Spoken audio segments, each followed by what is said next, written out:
Hey everybody, how's it going? I'm Sethum and welcome back to another guide for Conan Exiles. In this video, I'm going to be showing you how to solo the Deathwing Bat Boss, or in other words, the Albino Bat Boss in the Unnamed City. So, if you folks enjoy this video and find it useful and informative, please do not forget to support me on the channel by hitting that like button. Subscribe to the channel if you're new and haven't already for more similar content from myself. And if you have just subscribed, don't forget to hit that bell icon so that you get notified when I upload new videos. And why not, check out some of my other videos here on this channel. Who knows, you might just enjoy them. Also, for those interested, you can always find me on the Sethtopia Discord. Links to this, of course, you can find down below in the video's description as well as in a pinned comment. So this is the location for the Bat Boss, or the Deathwing Bat Boss. Now, he's very similar to the one that you fight out in the desert. However, this guy is a bit of a boss. I am going to use the Relic Hunter Treasure Seeker. As you can see, she's got a decent amount of health. She's got the Hyperborean flawless armor set, with the exception of the helmet. I just don't like the helmets that they cover up the faces. I think devs did a good job with making these characters so unique. I don't really like to cover up their faces. Now, you can get a Relic Hunter from the markers that you've seen on the map with the swords. That's where they can be found. They can be quite difficult to, of course, get.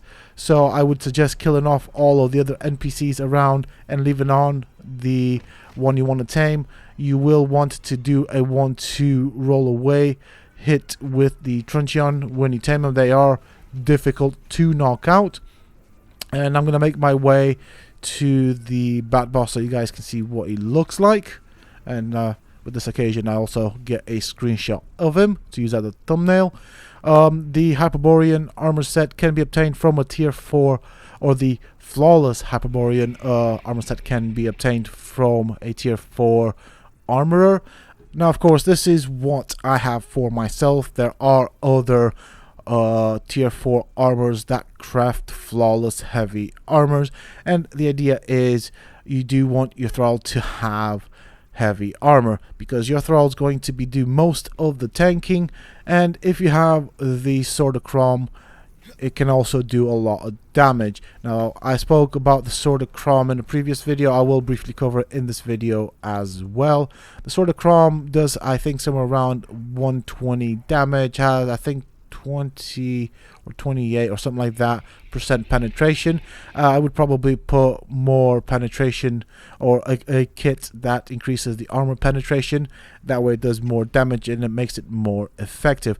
Obviously, we will be fighting in a corrupted area, and if you kill the mini bosses that you find with the Relic Hunter Treasure Seekers, you do get a Heart of a Hero, which you just saw me consume.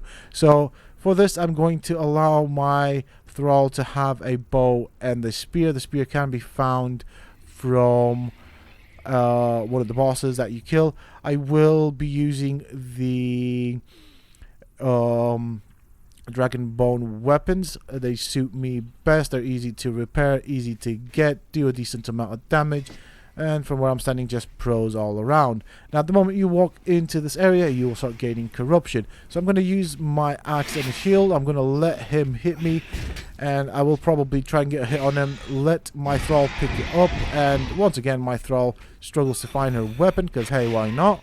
I mean, this is Conan Exiles, so that should totally be a thing. I'm going to let the thrall hit the boss several times.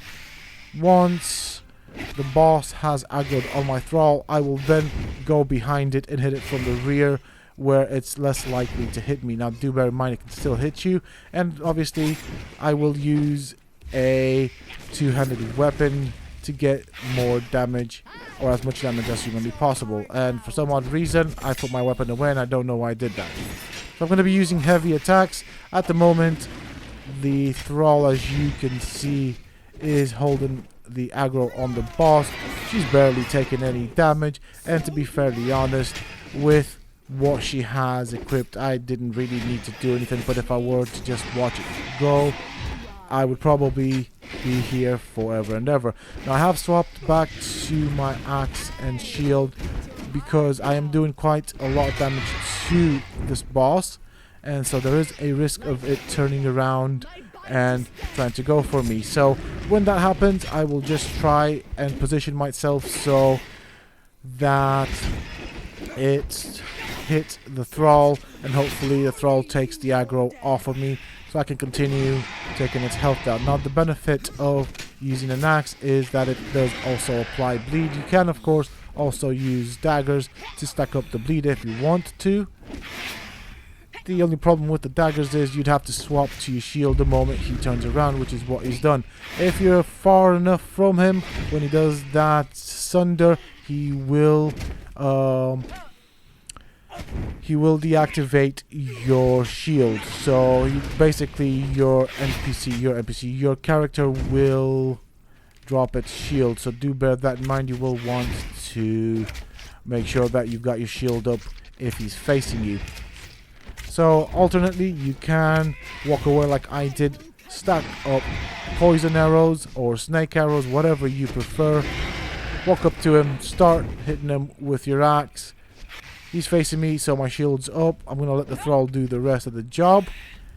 As you can see, the shield is doing quite well.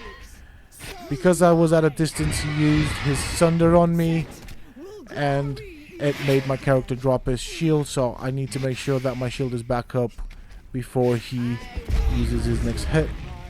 Okay, right, shield up. So although I am taking corruption, I am at no point in time in any danger of being killed. Okay. I think it's safe for me to try and walk away. Or is he still focusing on me? Yeah, so my thrall's being a bit funny this time around. Do expect that when you do rely on on your thralls to do some of the work. Sometimes that is a thing. I've noticed it to be a thing with bosses that do have a knockback on them of some sort. So what I'm trying to do at the moment is I'm trying to walk away from him, but get him to walk into my thrall so my thrall hits it and therefore regains its aggro. It's lost its dot, so I'm going to dot it up again with 10 stacks of poison from these snake arrows. Once I've got 10 stacks, I'm going to go back up behind it with my shield and axe and start using heavy attacks on it. Maybe apply 2-3 stacks of bleed. If it turns towards me, as it did there, shield up. I'm walking away from it. It's now re-aggroed on my thrall. Gonna reapply stacks of poison on it again. There we go. The benefit of having the poison on it is that it continuously takes damage even if you are defending yourself. Obviously the thrall will be hitting it as well, so the idea is to do as much damage to it as possible. I could probably last like this forever, but I don't want to be in this fight forever. I want him down as quick as possible. I want to get my loot and get out.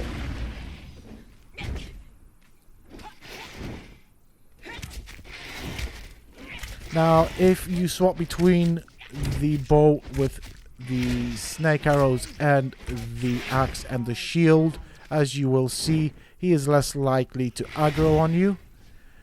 Alternately, I can just use the bow and the snake arrows and keep the dat on him as my thrall tanks him. So that is also another option. There are many ways of doing this guy. He is really not a challenge at all. Now, of course, because my health was somewhat low, at least that's what I classed as low, I decided to take the safer option and fight this guy from a distance and just keep the stacks of poison going on him until I regen. I do have a passive regen on my character, so that should slowly work towards my benefit. How you want to take this guy down is up to you. I've given you 3 options of doing it. Now that my health is okay, I'm going to get back in there. I'm going to start hitting him again. He's pretty much close to being dead, and just because you're behind him, it does not mean that he cannot hit you with his attacks, particularly the ones that he uses his wings. They do seem to reach behind him. As you can see, they are doing some damage to me, although he's not necessarily attacking me personally. But I can risk it because he's nearly dead. Oh, well, he's dead now. Obviously loot him and So that is how you get Fragment of Power. There's a chest here that you can loot. As you can see, nothing specifically interesting. And that is it for this boss. Nothing too difficult. There is a couple of things that you need to look out for, but all in all, a very easy boss, bearing in mind that this boss was initially meant to be a boss for a group of people. Definitely soloable, definitely easy. That is it from me for this video, folks. I do hope that you have enjoyed it and found the information in this video useful. If you have, please do not forget to support me and the channel by hitting that like button. Subscribe to the channel if you haven't already for more similar content from myself. And if you have just subscribed, don't forget to hit that bell icon so that you get notified when I upload new videos. Also, for those that have just subscribed, why not check out some of my other videos and guides here on this channel. Who knows, you might just enjoy them. And finally, for those interested, you can always find me on the Sethtopia Discord. Links to this, of course, you can find down below in the video's description, as well as in a pinned comment from myself. Until next time, stay safe, folks.